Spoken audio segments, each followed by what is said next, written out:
Once there was archery. Hello everyone, I am New Sensei.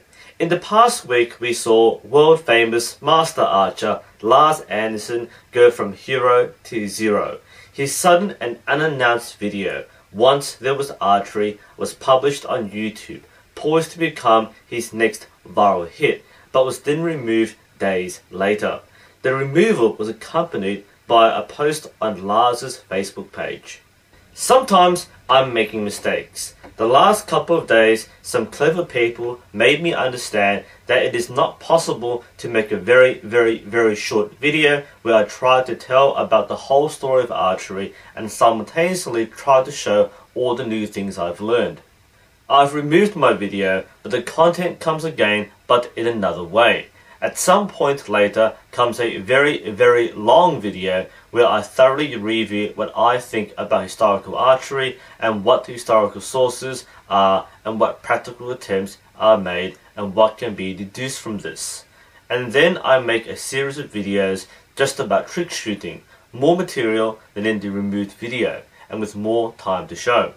Although trick shooting is 100% integrated in historical archery, I keep things separate in the future. Sincerely, Lars Andersen.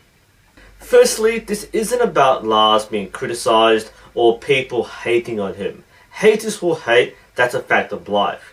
There's a difference between someone who calls Lars an idiot and someone who offers thoughtful criticism. In regards to the clever people who were critical of Lars, the rapid response from the more reputable people in the archery and history communities showed more preparation for a viral outbreak than previously. I know Lars does watch some of my videos, so he was probably aware of my commentary.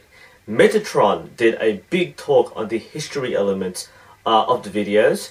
The Infinite Curve published a blog post, and Ryddragyn has also written extensively in public and in private to Lars. Frankly, I think the response has been well-tempered and better delivered than the previous anti-viral response from Skeptically Pwned.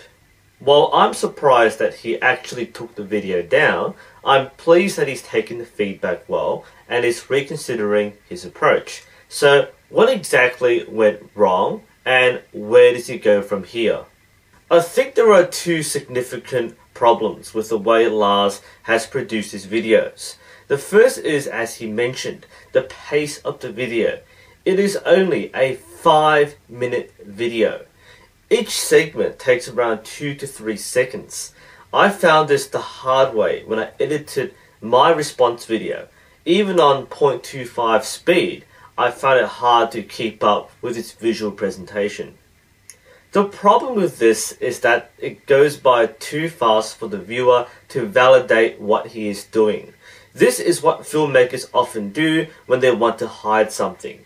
There's just too much in the video that is obscured or rushed through that the viewer is misled into accepting what is presented and leaves no opportunity for a critical viewer to ascertain how accurate the claim or demonstration is. The second main problem, and what really derailed this video, was the historical background. This has always been contentious. The historical debate is taking away from the skill and accomplishment of Lars himself. We are not exaggerating when we say that we cannot watch the videos with the narrator on. If Lars wants to make a trick shooting montage, he should. He shouldn't, however, overlay a historical lecture on top of his trick shooting. They don't match. It would be like if I were to deliver a talk on historical fencing while swinging a larp sword around the background. An expert swordsman could cut through steel plate while performing a spin and avoid enemies using his superb agility. It's really easy to splice together footage to create a misleading narrative. That's why I think this video went overboard and my main point of criticism. The demonstrations are for show, but they don't relate to the historical arguments being made. It's the same as his previous video. He denigrated the use of quivers by running into a branch and dropping all his arrows. He makes false claims about modern archery technique while using incorrect form. He claims that volley fire doesn't work while hiding behind a large shield. Later he gives his assistants smaller shields with no training to present his positive argument. This is how advertisers lie to you. Lars has done advertising work before. Imagine if his footage was used as an ad. Andersen's shield is proven to be 100% more effective against arrows than other shields. Combine this with the short length and rapid cuts and you get a video that is sloppy and deceitful. You don't have to be a historian to spot the contradictions and showmanship that are blatantly obvious. It's not easy to create a historically accurate test, but if you're going to utilize a filming team to do all this work, you should at least have the decency to make it transparent and truthful. There's a huge difference between a controlled trick shot against a trolley pulled dummy and an actual armored horseman who will kill you if you miss. Sure, there are weaknesses in armor, but if you miss, you die. Is any highly skilled, superbly trained archer going to ever make that decision in battle? We could go on and on, but I think it would be better to separate these elements. Let the trick shooting stand up in its own way and let people be entertained.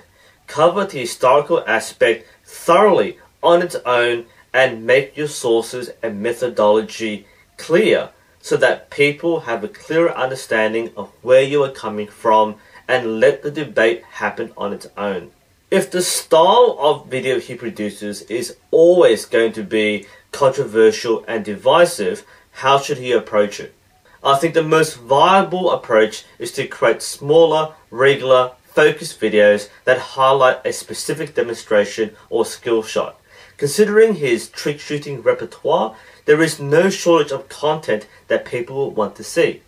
Spend time in the video to talk through what the trick is, what the inspiration was, and outline the method and materials you are using. This is basic in any demonstration video. What are you shooting at? What draw weight are you using? What limitations are you putting on yourself? Talk through how the trick is going to be done. Point out the difficulties. Do it in Danish with subtitles if it's easier. Film the trick. Show the multiple takes. And we know that these shots are not done on the first take on command. This is the crucial part, because it adds authenticity to the demonstration and the viewers feel better when you get it right. And if you do get on the first take, well done. These don't have to be long videos, just 5 minutes of behind the scenes to humanize your video content. Make your montages and spotlight videos, but do a series of these complementary videos to add substance. Having this library of knowledge and skill adds credibility and trust. And there is room for trick shooting content. The person that archers love to reference is Byron Ferguson. He has a viral video about him, he's made it onto mainstream TV shows, and there's practically nothing bad to be said about Byron. There's a lot we can admire about and learn from Byron Ferguson. That you can be an exceptionally skilled archer, but not have the attitude that turns people away. I end this video with an encouragement for Lars. There is always room for more respectable personalities in the archery community and online community. You are guaranteed recognition and admiration if you use your resources right. But if you keep on shooting down other styles and other experts to validate your own method, you alienate an already fragmented community. And I say this from experience. Build up something new and positive instead of wasting your effort into taking something down. And this applies to everyone and everything. This is New Sensei. Thank you all for watching, and I'll see you next time.